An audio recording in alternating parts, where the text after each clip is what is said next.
అందరికీ నమస్కారం. తెలుగు కథల నిలయం ఛానల్‌కి స్వాగతం. అమ్మా, పక్క ప్లాట్‌లో ఇల్లు కట్టబోతున్నారా?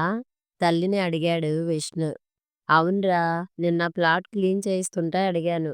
రేపు ఉదయం 4 గంటలకు భూమి పూజ చేస్తారట. కొంతసేపు మన ఇంటి నుంచి కరెంటు తీసుకుంటామని అడిగారు. సరేనన్నాను అంది సుజాత. మంచి పని చేశావు. ప్రపంచంలో అందరికీ సహాయం చేయలేకపోయినా, కనీసం మనల్ని సహాయం అడిగిన వాళ్లకు మనకున్నంతలో సహాయం చేయడం మన ధర్మం. శుక్రవారం ఉదయం సుజాత కొడుకును నిద్రలేపింది. విష్ణు, కాలింగ్ బెల్ మ్రోగుతోంది. బహుశా పక్క ప్లాట్ వాళ్ళే అయి ఉండొచ్చు. వెళ్ళి ప్లగ్ పెట్టి వచ్చేయి. అబ్బా, మంచి నిద్ర పాడు చేయకమ్మా. ఓ గంట తర్వాత చూద్దాంలే. బాగుంది. నీ నిద్ర కోసం వాళ్ళని ముహూర్తం పోస్ట్ పోన్ చేసుకోమంటావా? కాస్త వెళ్ళరా. వాళ్ళు మళ్ళీ బెల్ కొట్టారంటే నాన్న నిద్రలేస్తారు. ఆ మాట వినగానే టక్కున లేచి కూర్చున్నాడు విష్ణు. విష్ణు తండ్రికి ఆస్తమా వల్ల ఆయాసంతో దాదాపు ప్రతి రాత్రి ఆలస్యంగా నిద్రపడుతూ ఉంటుంది. అందువల్ల తండ్రికి నిద్రాభంగం అవుతుందని తల్లి చెప్పగానే లేచి వెళ్ళి తలుపు తీసి గేటు దగ్గర లైటు వేశాడు. గేటు దగ్గర ఓ అందమైన అమ్మాయి నిల్చునుంది. 20 ఏళ్లుండొచ్చు వయసు.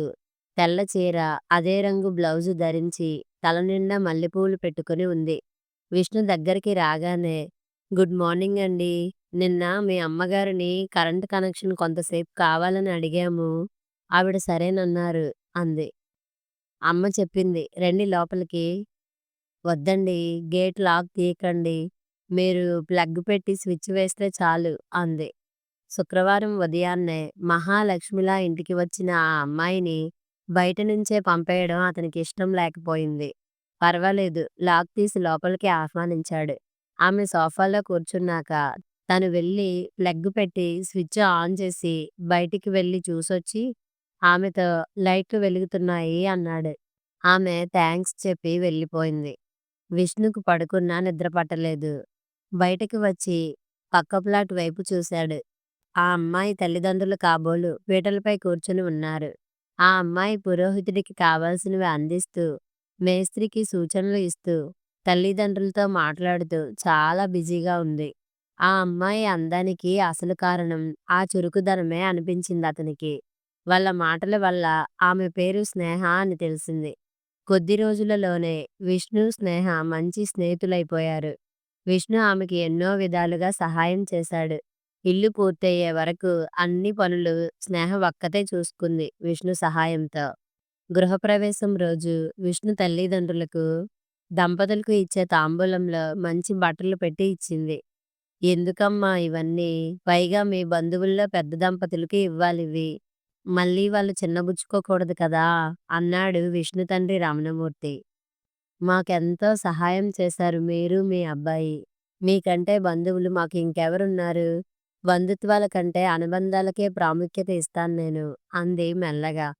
ఆ రోజు సాయంత్రం సప్లయర్స్కు వాపస్ చేయాల్సినవన్నీ పంపించేసి మేడ దిగి వచ్చాడు విష్ణు. స్నేహ ఒక్కతే ఇంట్లో ఉంది. కుర్చీలో కూర్చొని దీర్ఘంగా ఏదో ఆలోచిస్తోంది. ముఖంలో అలసట బాగా కనిపిస్తుంది.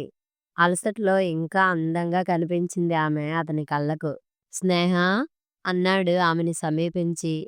ఆ అంటూ ఆలోచనల నుంచి తేరుకొని, కూర్చో విష్ణు అంది. విష్ణు కూర్చున్నాక, మీకంతా బాగా శ్రమ ఇచ్చాను విష్ణు. నువ్వే లేకపోతే అసలు నేను ఈ ఇల్లు కట్టడం పూర్తి చేసేదాన్నా అనిపిస్తుంది. మీరు మా పక్క ప్లాట్లోనే ఉండటం నిజంగా మా అదృష్టం అంది స్నేహ. భలే దానివే. నేను కాకుంటే మరొకరు సహాయం చేసేవాళ్ళు. పైగా నేనెటూ ఖాళీగానే ఉన్నాను కదా అన్నాడు విష్ణు. విష్ణు, నువ్వేమీ అనుకోనంటే ఒక మాట చెప్పమన్నట్లు చూశాడు. మీ అమ్మానాన్నలతో పాటు నీకు కూడా బట్టలు పెట్టాలని అనుకున్నాను. మళ్ళీ ఎవరైనా ఏమైనా అనుకుంటారేమో అని పెట్టలేదు. అలాంటి ఫార్మాలిటీస్ ఏమీ పెట్టుకోకు. అసలే చాలా ఖర్చయింది మీకు. కానీ బట్టల బదులు నీకొక చిన్న గిఫ్ట్ కొన్నాను. నువ్వు వద్దనకూడదు అంది స్నేహ. వద్దనే అంటాను. అయినా నువ్వు నాకు గిఫ్ట్ కొనడం ఏమిటి? నేను గిఫ్ట్‌ని ఆశించి నీకు సహాయం చేయలేదు చెప్పాడు విష్ణు. ఛ! అలా ఎందుకనుకుంటావ్? నిన్ను ఆప్తుడిలా భావించి నా గుర్తుగా కొన్నాను. ఇల్లు కట్టిన సంతోషంలో నీకు బహుకరించాలని అనిపించింది. ఇంతకు ఏం కొన్నావు నా కోసం? అడిగాడు. అల్మారాలో ఉన్న ఆర్గనైజర్ తీసుకొని అతనికిచ్చింది. ఓహ్! నేనే ఒకటి కొనాలని చాలా రోజుల నుంచి ప్రయత్నిస్తున్నాను. కుదరడం లేదు. మంచి గిఫ్ట్ ఇచ్చావు. థాంక్ యూ అన్నాడు విష్ణు ఆనందంగా. తన గిఫ్ట్ విష్ణుకి నచ్చడం స్నేహకు తృప్తినిచ్చింది. స్నేహ సొంత ఇంట్లో చేరాక ఆమె బిజీ షెడ్యూల్ చూసి ఆశ్చర్యపోయాడు విష్ణు. ఉదయం 6 గంటల నుండి 8 వరకు ట్యూషన్లు, తర్వాత స్కూలు, సాయంత్రం 6-8 వరకు మళ్ళీ ట్యూషన్లు. రాత్రి 9కి మేడపైకి చదువుకోవడానికి వెళ్ళిందంటే రాత్రి 11 గంటలకు క్రిందికి దిగివస్తుంది. రమణమూర్తికి స్నేహ ఎంతో నచ్చింది. చిన్న వయసులోనే బాధ్యతలను తెలుసుకొని కష్టపడి సంపాదిస్తూ ప్రైవేట్ కంపెనీలో చిన్న జీతానికి పనిచేస్తున్న తండ్రికి సహాయం చేయడం ఒక ఎత్తైతే, ఇంత కష్టపడుతూ కూడా తాను కష్టపడుతున్నట్లు ఫీల్ కాకపోవడం, దాని గురించి ఎవరితో అనకపోవడం ఆయన్ని ఆశ్చర్యపరిచింది. ఆ విషయం డైనింగ్ టేబుల్ దగ్గర భార్యతో అన్నప్పుడు విన్న విష్ణుకు ఎంతో సిగ్గనిపించింది. తను మగాడిగా ఉండి చదువు పూర్తయినా ఇంకా తండ్రిపైనే ఆధారపడుతూ ఉద్యోగం ఇంకా రాలేదని స్నేహితులతో తిరుగుతూ కాలం గడుపుతున్నాడు. స్నేహ ఆడపిల్లగా ఉండి కష్టపడుతూ ఓ కొడుకులా తండ్రికి సహాయపడుతుంది. తను స్నేహ నుంచి చాలా నేర్చుకోవాలి అనుకున్నాడు. ఆ విషయమే స్నేహతో చెప్పాడు విష్ణు. విష్ణు వైపు ఆశ్చర్యంగా చూసింది స్నేహ. ఇదే ఇంకో మగాడైతే స్కూల్లో టీచర్ ఉద్యోగం చేయడం గొప్ప, ట్యూషన్లు చెప్పాలా, నాకంత ఓపిక లేదు అనేవాడు. నీ ఫ్రాంక్నెస్ మెచ్చుకోదగ్గది. మంచిని మంచని చెప్పడానికి సిగ్గెందుకు? ఈ రోజు నుండే ఉద్యోగం కోసం ప్రయత్నం చేసి ఏదో ఒక ఉద్యోగంలో చేరిపోతాను అన్నాడు. అతను అన్నట్లుగానే వారం రోజుల్లో ఓ చిరుద్యోగంలో చేరిపోయాడు. ఒకరోజు స్నేహ విష్ణుతో చెప్పింది. విష్ణు, ఇంకో వారం రోజుల్లో సమ్మర్ హాలిడేస్‌కు స్కూల్ మూసేస్తారు. ట్యూషన్లుండవు. బీఎస్ఆర్‌బీ బ్యాన్ చేశాక బ్యాంకు ఉద్యోగాలకు అవకాశాలు లేవు అనుకున్నాం కదా! కానీ ఈ మధ్య కొన్ని బ్యాంకులు ఉద్యోగాల కోసం ప్రకటనలిచ్చాయి. మనిద్దరం వాటికి ప్రిపేర్ అవుదామా? అంది స్నేహ. మంచి ఆలోచన. ఇద్దరం కలిపి చదివితే ఇంట్రెస్ట్‌గా ఉంటుంది. ఒకరికి తెలియనివి మరొకరి నుంచి తెలుసుకోవచ్చు. విష్ణు, స్నేహలు ఎక్కువ సమయం విష్ణు వాళ్ళ మేడపైనే చదువుకోసాగారు. జీవితంలో ఎప్పుడూ అంతసేపు చదవని విష్ణులో స్నేహ సాహచర్యం వల్ల మార్పు రావడం సుజాత, రమణమూర్తులకు ఆనందం కలిగించింది.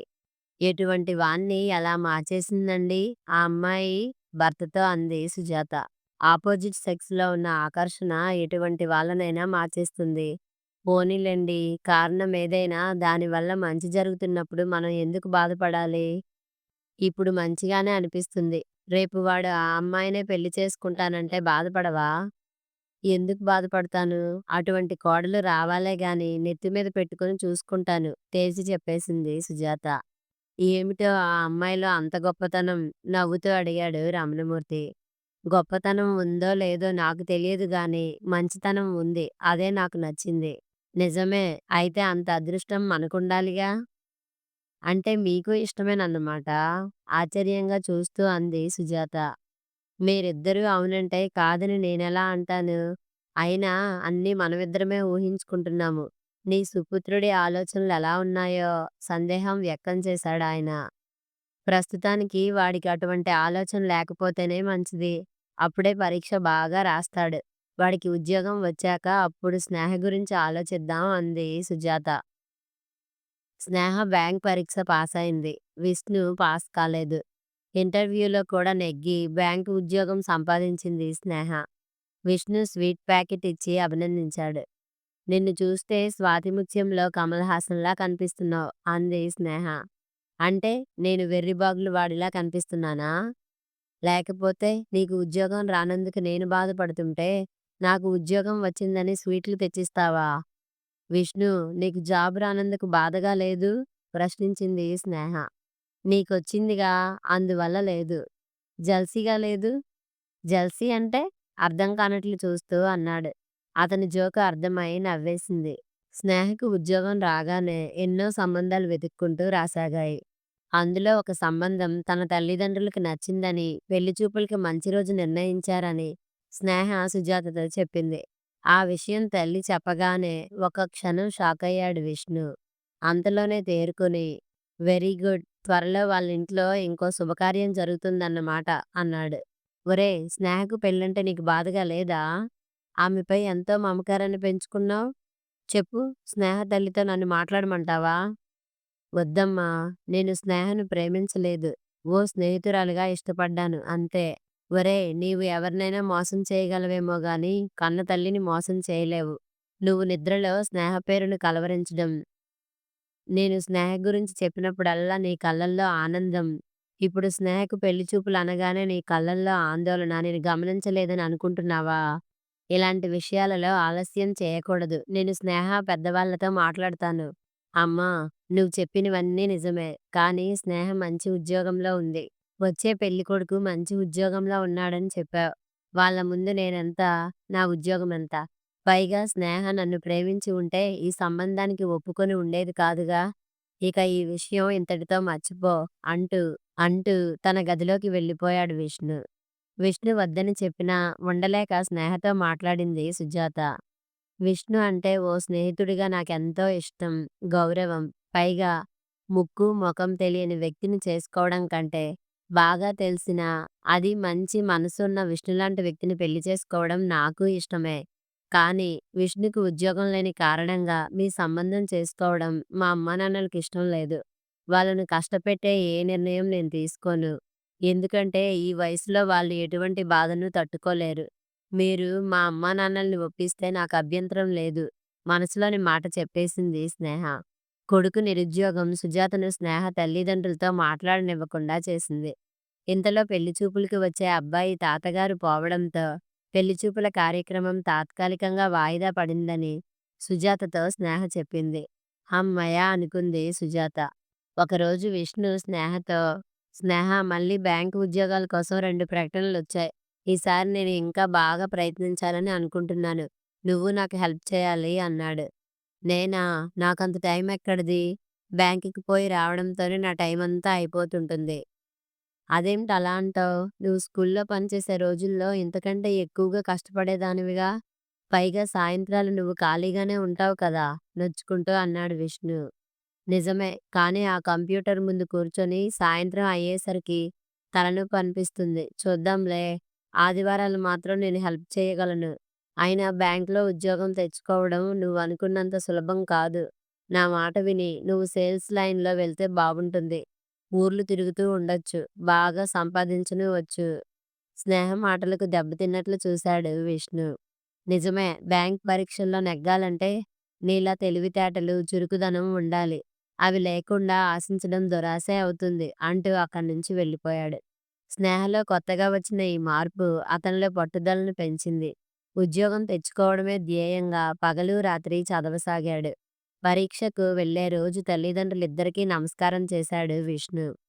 అతనిలో ఆందోళన వాళ్ళను ఆశ్చర్యపరిచింది. ప్రతి పరీక్షకు సరదాగా వెళ్లి రాసొచ్చే విష్ణు అంత టెన్షన్ పడుతూ చూడటం వాళ్ళకు అదే మొదటిసారి.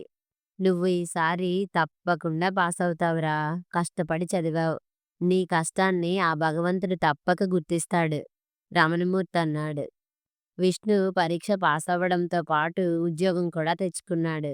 స్నేహ అతనికి కంగ్రాచ్యులేషన్స్ చెప్పింది స్వీట్ ప్యాకెట్ ఇస్తూ. నువ్వు స్వీట్స్ తెచ్చావా? నేను కదా ఇవ్వాలి స్వీట్లు. స్వీట్లు ఎవరిస్తే ఏం? ఆనందం మనందరిది కదా! నిజంగా నాకు చాలా చాలా సంతోషంగా ఉంది Vishnu. You have done it అంది. విష్ణుతో కొంతసేపు మాట్లాడి వెళ్ళొస్తానని లేచింది స్నేహ. గేటు వరకు వచ్చిన సుజాత, ఏమ్మా వాడికి ఉద్యోగం కూడా వచ్చింది. ఇప్పుడైనా వాణ్ణి చేసుకుంటావా అని అడిగింది. అదెలా వీలవుతుందాంటీ అంది దిగులుగా స్నేహ. ఎందుకు వీలు కాదు? అర్థం కాక అడిగింది సుజాత. విష్ణు నన్ను చేసుకోవాలాంటీ, అతడు కదా తాళి కట్టాలి అంది నవ్వుతూ. ఆమె జోక్ అర్థమైంది సుజాతకు. విష్ణుతో పెళ్లికి స్నేహ ఒప్పుకుందన్న సంతోషం వల్ల హాయిగా నవ్వేసింది ఆ జోక్‌కు. మరి ఆ కంచి సంబంధం? అనుమానంగా అడిగింది. కథ కంచికి, నేను మీ ఇంటికి నవ్వుతూ అంది. అంటే కంచి సంబంధం కట్టు కదా! అవును. విష్ణుకు తెలివితేటలున్నాయి. అయితే కష్టపడడు. మేమిద్దరం చదువుకునేటప్పుడు నా వైపు చూస్తూ ఉంటాడు గానీ, నేను చెప్పేది వినేవాడు కాదు. అందుకే అతనికి నాతో పాటు ఉద్యోగం రాలేదు. అతడు బాగా చదివి రాయాలంటే అతన్ని రెచ్చగొట్టాలి. అదే చేశాను. బ్యాంకు ఉద్యోగం తెచ్చుకోవడం నీ వల్ల కాదు అన్నట్లు మాట్లాడాను. నేననుకున్నట్లే కసిగా చదివి ఉద్యోగం తెచ్చుకున్నాడు. ఎంత మంచి మనసమ్మా నీది! చిన్నదానివైనా గొప్ప మనసుతో ఆలోచించావు. విష్ణు నీకెంతో రుణపడి ఉన్నాడు. విష్ణు నా కోసం ఎంత చేశాడాంటీ! అతను చేసిన దాని ముందు నేను చేసిందెంత? కాకపోతే జీవితంలో అతి ముఖ్యమైన సమయం వృధా చేస్తున్నాడనే బాధ నాలో ఉండేది. అందుకే ఎవరేమనుకుంటారో అని కూడా ఆలోచించకుండా రాత్రీ పగలు నాతో పాటు అతన్ని చదివింపజేశాను. అయితే విష్ణు ఆ అవకాశాన్ని సద్వినియోగం చేసుకోలేదు. నా ముఖం చూస్తూ ఏదో లోకంలోకి వెళ్ళిపోయేవాడు. నా ముఖాన్ని చూస్తూ కర్తవ్యం మర్చిపోతే ఆ ముఖం కాదు కదా! ఏ ముఖమూ అతనికి దొరకదు. నా ప్లాన్ మంచి ఫలితాన్నిచ్చింది. అదే నాకు సంతోషం. తన రూమ్‌లో నుంచి వాళ్ళ మాటలు విన్న విష్ణుకు ఆశ్చర్యంతో పాటు ఆనందం కూడా కలిగింది. తన శ్రేయస్సు కోసం, తన భవిష్యత్తు కోసం తన మనసును నొప్పించేలా మాట్లాడింది. దానివల్ల తన మనసు విరిగి ఆమెకు దూరమయ్యే అవకాశం ఉన్నా భయపడలేదు. తనని అంత బాగా అర్థం చేసుకుంది. Sneha, you are great. You will be my ideal wife అనుకున్నాడు విష్ణు. ఇంతకీ ఎంత కట్నం ఇస్తారు మా విష్ణుకు? సుజాత అడిగింది. కట్నమా? భలే వారే! నేనే పెద్ద కట్నం మీ విష్ణుకు. అలాంటి మాటలన్నీ లాభం లేదు. ఇందాకే తిరుచ్చి నుంచి ఫోనొచ్చింది. ₹1,00,000 కట్నం ఇస్తామంటున్నారు. మీరివ్వనంటే ఆ తిరుచ్చి సంబంధమే ఖాయం చేసేస్తాను అంది సుజాత. ఇలా బెదిరిస్తారా? ముందు మీ కోడల్ని అవనీండి. తరువాత చూపిస్తాను నా తడాఖా చూపుడు వేలుతో బెదిరిస్తూ అంది స్నేహ.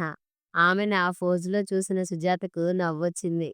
నువ్వు నన్నెంత సతాయించినా నేను మాత్రం ఇలా అంటూనే ఉంటాను అంటూ స్నేహ 2 బుగ్గలను గట్టిగా లాగింది సుజాత మురిపెంగా. కథ సమాప్తం. మరిన్ని మంచి కథల కోసం మా ఛానల్‌ని లైక్ చేయండి, షేర్ చేయండి, సబ్స్క్రైబ్ చేసుకోండి.